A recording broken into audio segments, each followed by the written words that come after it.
Hello everyone, today I brought a dummy. Most of nursing students use this to practice IV injections and drawing blood.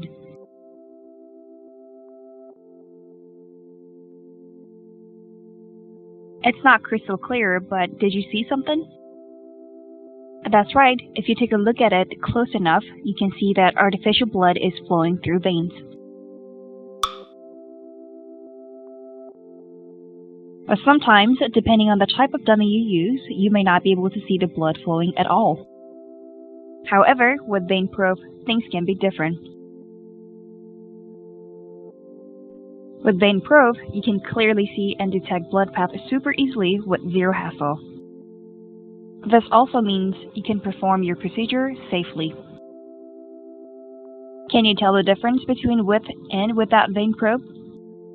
Let us help make your IV injection and drawing blood procedure more safe and efficient.